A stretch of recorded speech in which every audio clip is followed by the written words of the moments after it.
Aswang yun. Hindi, aswang yun. Jeffrey. Sa barangay San Roque, bayan ng Talibon sa lalawigan ng Bohol, isang pamilya ang pinaratangan na di umano'y nag-iibang anyo pagkagat ng dilim. Pinagbintangang aswang daw ang pamilya Itim sa pangunguna ng 86 na taong gulang na si Mang Simplesio. Ayon sa sumbong na nakarating sa mga pulis, maging ang asawa at isang anak daw ni Mang Simplesio ay naghahasik din ng lagim. Aswang. Oo, naging aswang. Lumilipad daw. Oo, naging aswang, lumilipad. Sa gabi, lumilipad daw ang mga sinasabing aswang para maghanap ng bibiktimahin. Nito lamang ikatatampu ng Setyembre, taong kasalukuyan, bandang alas 5:30 ng umaga.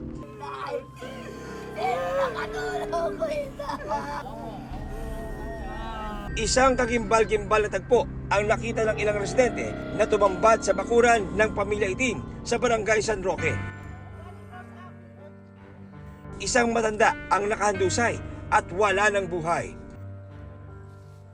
May sugat sa kanyang ulo, wakwak ang tiyan, at nagkalat ang lamang loob. Sa kanyang tabi, nakita rin ang isang patay na manok.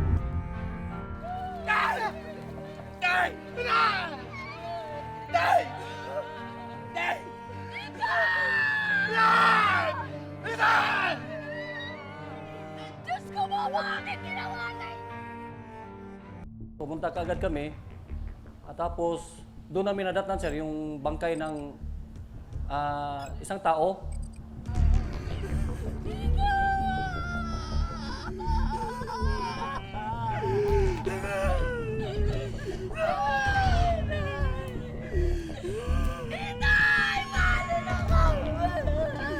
Tapos nagkandak kami ng investigation. Yung tao na yon ay si Simplesio Itim. Tapos yung pagdating namin doon, sir, may nagkalat na na laman loob niya. Tapos may tawag dyan, may manok na putol ang ulo. Tapos sa ulo sa biktima, may kanin na sa kaldero nilagay.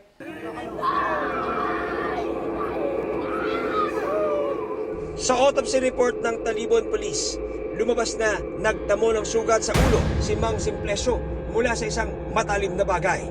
May mga bugbog at pasa din siya sa ulo.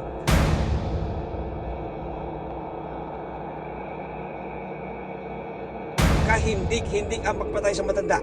Ayon sa mga pulis, ito ang unang kaso ng pagpatay sa kanilang lugar na inilabas ang mga laman loob ng biktima. 10 years in my service, yun lang ako naka-enkwentro ng ganun kabrutal na pangyayari talaga.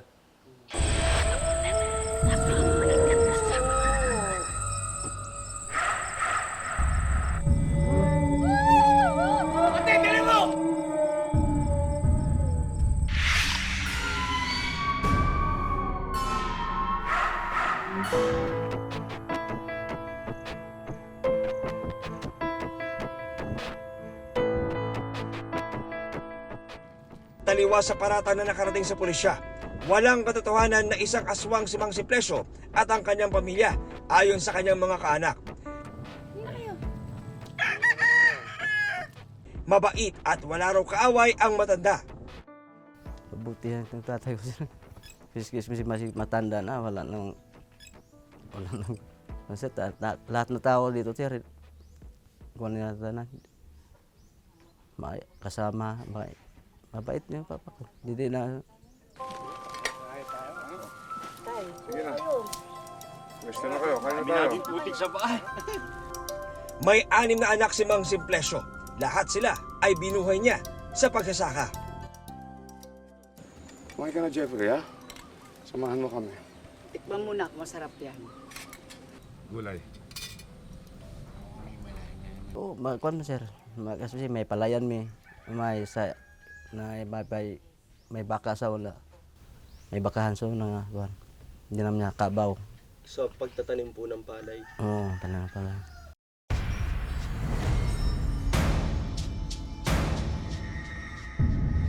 Kaya hindi nila sukat akalain na sasapitin ni Mang Simplesio ang malahayop na pagpaslang. Ano nga ba ang tunay na sinapit ni Mang Simplesio? At sino ang gumawa ng karumal-dumal na krimen?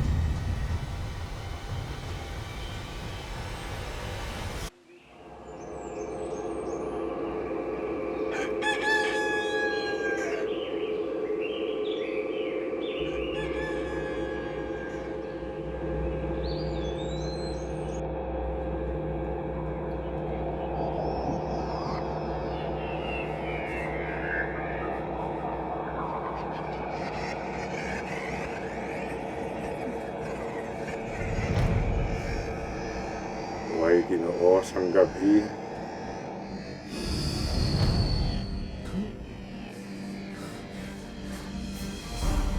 Alam mo ito. Alam mo ito mo yung taswang ka.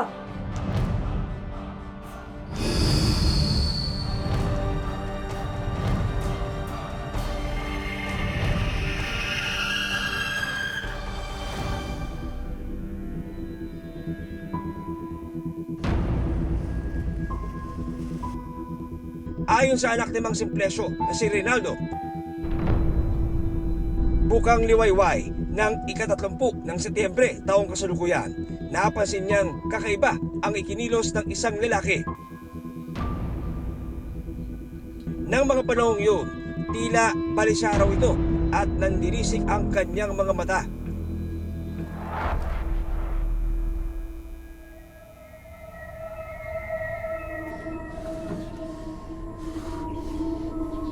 Tingnan ka salot. Salot na papati sa akin. Ayon pa rin kay Rinaldo, bigla na lang daw nag-amok ang lalaki. Papatayin kita, aswang ka!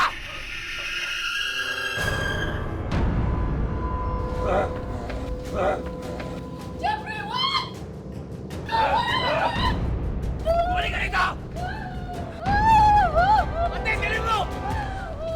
Yung una sila yung hinabol, tapos tumakbo sila dito sa likod nila Nonoy. Pumunta siya doon sa bako na yan dahil may baka dyan eh.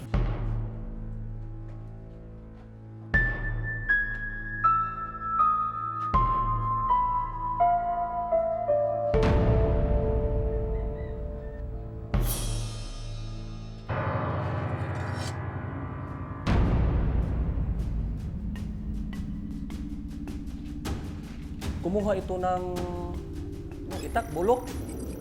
Sa bahay lang kasi yung bahay ng biktima sir at si Jeffrey magkatabi lang.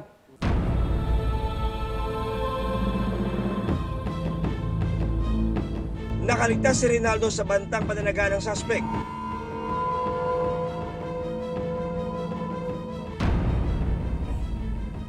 Pero matapos ito, nabaling ang atensyon ng lalaki kay Mang Simplesio. Tay! Tay!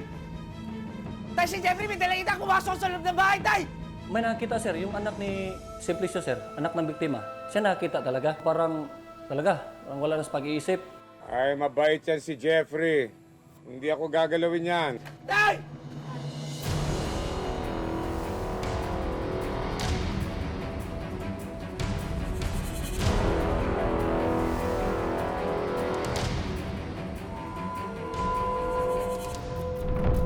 Sabi naman ni Simplicio, huwag kang mag-aalala dahil kaibigan ko yan si Jeffrey. Ilang sandali pa, nangyari na ang hindi inaasahan. Huwag mo gawin yan! Kahindik-hindik ang malahayop na pagpaslang sa matandang pinaratangang isang aswang sa lalawigan ng Bohol. Sugatan ng ulo, wak-wak ang tiyan, nagkalat ang mga lamang loob.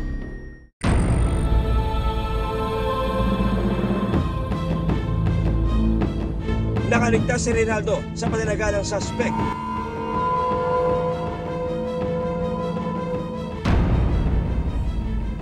Pero matapos ito, nabaling ang pansin ng lalaki kay Mang Simplesio.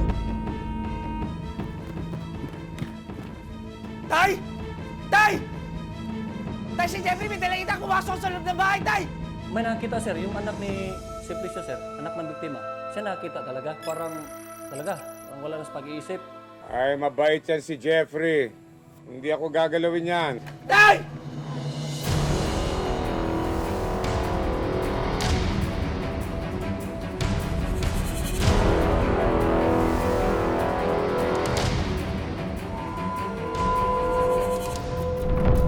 sabi naman ni Simplicio, huwag kang mag-aalala dahil kaibigan ko yan si Jeffrey.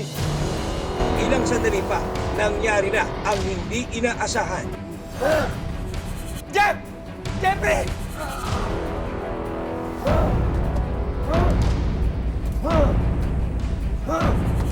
Hinampas yung matanda na nakaupo lang sa, sir, nakaupo lang sa nipahat ba. Wala ng malay, kinuha yung ulo, sir, ng matanda, tapos kawayan, sir ba. Doon hinampas-hampas yung ulo. Huwag mo gawin yan! Bigil ka! Aswang to! Susunod kita! Gusto dito! Sinabihan niya si Naldo na pag ikaw pumunta dito, ikaw yung susunod kong kakatayin. Yun ang sabi niya.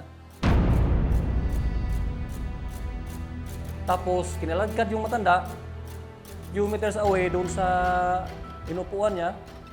Tapos doon, yung itak na ginamit niya pinanghampas, yun din ang pinagamit niya pag hiwa sa katawan ng matanda. At dito yung walang awang pinagtagasan dyan, si Mang Simplicio.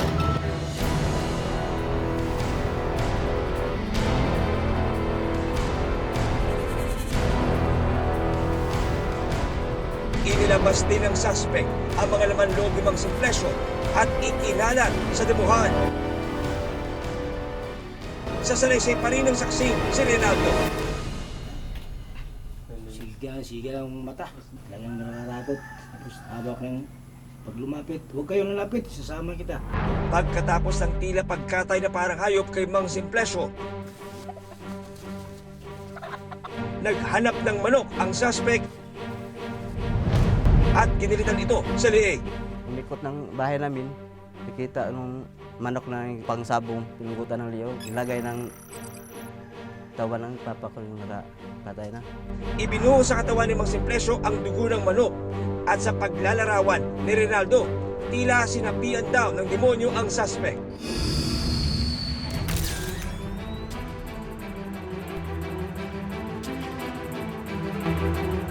Pumasok ang suspect sa bahay ng kanyang kapatid na si Amado. Dito raw siya naghanap ng kanin at asin. Tapos, bumalik man sa loob, sir. Sira ng TV ko. Buha man ng mga kanin at sa yung asin. Sa pahayag ni Rinaldo, nakita niyang ibinuhos ng lalaki ang kanin sa ulo ng biktima.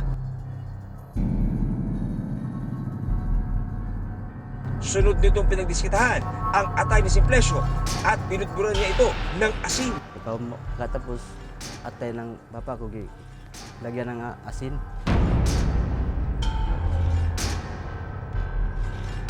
Yung reaksyon ng mga tao, sir, talagang na-shock talaga sila. Dahil hindi nila akalain na mayroong mangyayari sa kanilang barangay na ganun. At hindi nila akalain na ganun ang gagawin sa kanyang yung matanda. Kasi yung matanda, mabait naman yun. Walang problema yun sa kanilang lugar. Sakit, sir. Sakit ng reaksyon ko. Kasi naga yung tatay ko eh.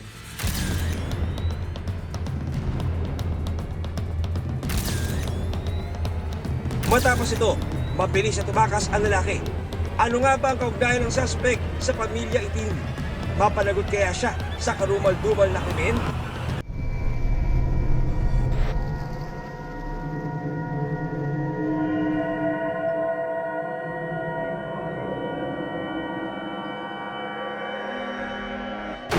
Tay! Tay! Huwag mo sa loob ng bahay, tay! Si Jeffrey may dalangin na! Bawa ka sa lolo! Nasaksihan daw ni Rinaldo ang ginawa pagpatay sa kanyang ama na si Mang Simplicio. Hindi ko lolo to! Aswang to! Jeffrey! Pero dala ng takot, hindi rin niya nagawang iligtas ang sariling ama. Okay. Goodbye ko yan, Jeff. Sige, ingat ka ha. Uwi ka di ba yan? Ako, hanggang bukas pa duty ko. Sige, ingat ka. Bago naganap ang krimen, 10 taon nang nagtatrabaho bilang security guard sa pabrika sa Cebu, si Jeffrey. May investigasyon din ako na ginawa.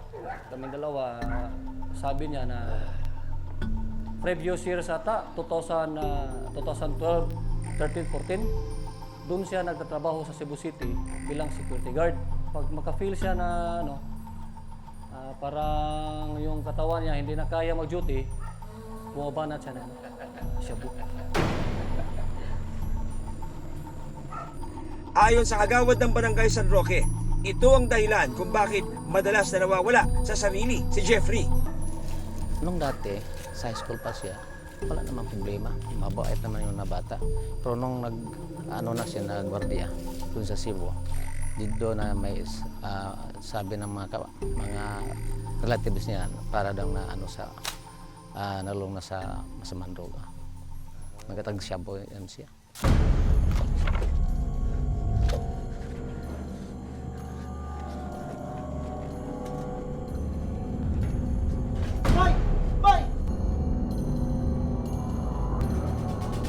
Dagdag pa ng kanyang mga kamag-anak, minsan nang nanutok ng baril si Jeffrey sa isang kasamahan na naging mitsa ng pagkatanggal niya sa trabaho.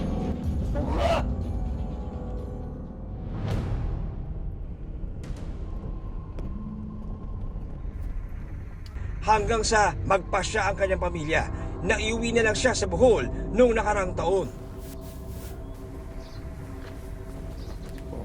Ay, Amado. Tawag ka ng Diyos. Ano ba nangyari dito sa kapatid mo? Sabi po, ng mga kasamahan niya, baka nasobrahan po sa drugs. Mas tinatang bata.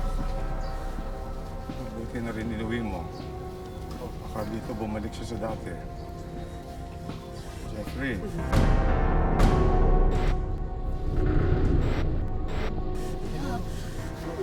Ang nanay mo. Ako, ang lolo ito. Ako. Si Loli, isog yun. Hindi, isog yun. Sa Bohol, nagpatuloy daw ang mga kakaibang ikinikilos ni Jeffrey ayon sa mga pulis.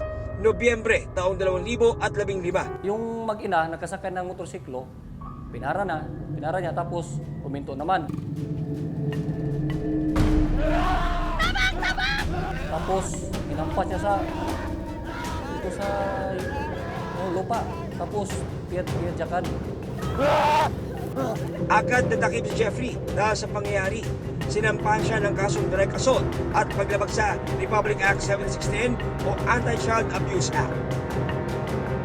Responde kami doon ang responde din. During that time, naabutan namin siya. Doon nagpumiglas at nasuntukan nga kami, sir. May kaso yan, direct assault. Maraming salamat po. Pasensyahan niyo na po yung aking apo. Sige po, pwede nyo na ilabas. Pebrero na itong taon, matapos iatras ni na Carmen ang kaso. Nakulong yan, sir.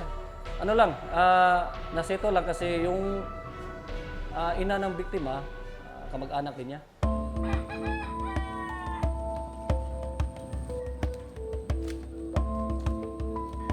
Nung mga panahong yun, inakala ng kanyang kaanak na nagbalik sa katinuan si Jeffrey. Tumutulong na rin daw siya sa pagsasaka ng kanilang pamilya. Huwag ka nang gumamit nito ha, naalala mo pa. Jeffrey. Halika, kumain na tayo. Halika, sumabay ka na sa amin. Sa salaysay ng mga kamag-anak ni Namang Simplesio at Jeffrey, naging malapit ang maglolo. Pinatagaw siya ng pagkain. Sa katunayan, si Mang Simplesio mismo ang nagbibigay ng pagkain sa kanyang apo. Gusto mo nung pag dinadala kita ng pagkain. Close na close sa dulo niya sa si Jeffrey. Hindi akalain na gawin yun ni Jeffrey sa kanya. Paggabi, Blaze. Una, bulahe pa yung mismo papa niya sa lolo niya. Una pa yung lolo niya mag-bliss. Yun sila ka-close. Kaya hindi inakala ng kanilang pamilya na magagawa ni Jeffrey na patayin ang sarili niyang lolo. Dali! Dali-daling tumakas si Jeffrey matapos maisagawa ang krimen. Pero hindi siya nakaligtas sa mga responding tanod.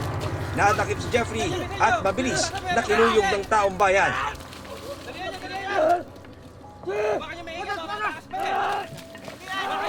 Hawakan nyo! Hawakan nyo pa! Tabi dyan,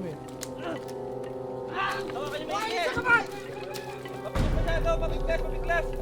Dito, patakbo. Ato dito. Malayo lagi, mga 400 meters man. Paano nyo sa nahuli? Marami naman ng gukod ito ba? Dagka na naghabol ito. Humol siya sa palayan. Ha? Naligo siya. Tapos hukas siya ng iyang damit. Yung short, yung t-shirt. Gid-gid siya. Tapos ang sundang, lubong niya sa anang putik. Dito na, daghan nga yung bunal. Pinalo ng mga tao. Anong may patrol na, anong mga pulis. Tapos atong mga pulis na ang karga ni sa patrol. Patay na aswang! Hindi ba kayo natakot sa aswang? Patay na aswang! Hindi pa aswang! Ayon sa mga pulis, habang nasa presinto ay patuloy ang pagwawala ni Jeffrey.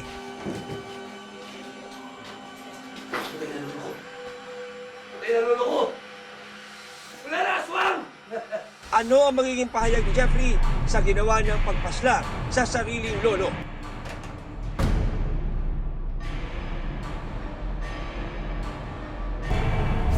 Aswang daw! Mistulang kinatay na hayop ang 86 na taong gulang na si Lolo Simplesio. Ang suspect sa karumal-dumal na krimen, sarili niyang apo.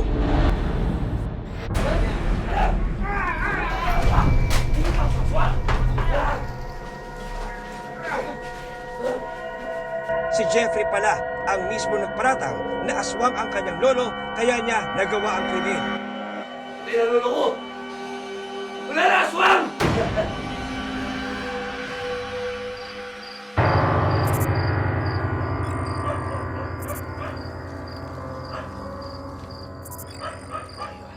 Ayon sa chewin niyang si Amado, bago mangyari ang pagpatay, may mga pagkakataong kinakausap daw ni Jeffrey ang puno.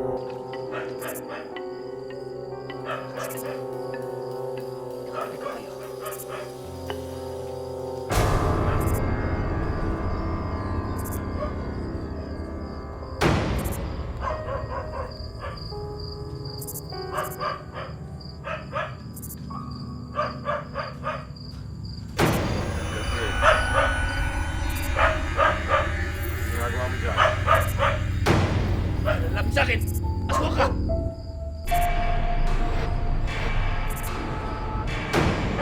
Jeffrey, kung lolo mo. Aswang ka! Demonyo ka! Sabi mo ka lalapit sa akin! Aswang ka! Demonyo ka! Lolo mo, Jeffrey. Huwag ka lalapit sa akin! Jeffrey, ako Aswang ka!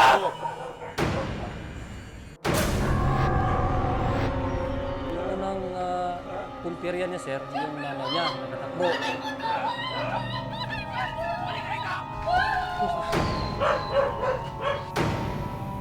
Tapos yung si Rinaldo, anak yung Simplicio. Tapos nakatakbo din. Jebag! Papatayin kita! Aswang ka! Lumalabas sa investigasyon sa panahong isinasagawa niya ang pagpaslang. Sa paningin ni Jeffrey ay nakikipagtumbalik umano siya sa isang makapangyarihang aswang. Doon na nakita yung lolo niya, sabi niya, aswang daw na lumipad. Kaya tinatapos. Para makounter yung kasamaan ng aswang, kinuha niya ang manok, tapos pinugutan niya ng ulo, at saka yung dugo, pinalibot niya sa katawan ng matanda. Ayon sa mga otoridad, maging ang ilang ritual na isinagawa ni Jeffrey sa bangkay, gaya ng pagbudbod ng asin sa atay, pinaniniwalaan daw ni Jeffrey na makakatulong para mawala ang pag-aswang ng kanyang lolo Simplesio. Yung sumpa, so parang sumpa sa aswang, sir, ba? Ganyan. Yata, sir, kasi tinatanong ko tong suspect, parang lucid interval, sir, eh. Hindi mo maintindihan. May oras na matino, may oras naman na hindi matino pag-isip. Lumayas ka sa katawan niya!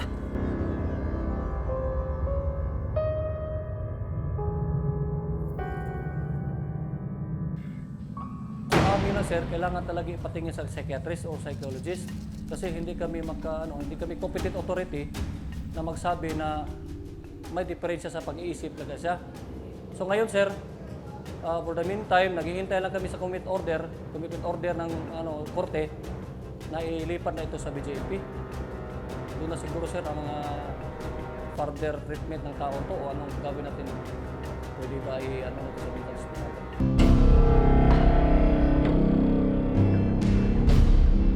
Sinubukan namin kunan ng payag si Jeffrey habang nasa loob ng kulungan, pero patipid ang kanyang mga sagot. Natatandaan mo ba kung ano nangyari sa lolo mo? Hindi po. Totoo may aswang? Meron daw. Wala.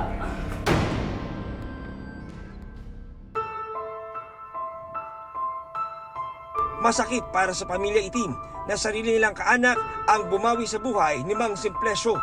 Para sa kanila, walang katotohanan ang lahat ng kababalagang ipiniratang laban sa kanila. Adi na ito na pagawas ng mga auto. Gawas dito makakuha na po ito dire. Maoto yung kuha na naman, kakudawan o makapatay na po ito. Adto na dito siya, hantod pagkamatay nila. Para sa patuloy na pagtuklas ng katotohanan at paghahanap ng katarungan, ako po si John Consulta para sa Pinoy Crime Stories.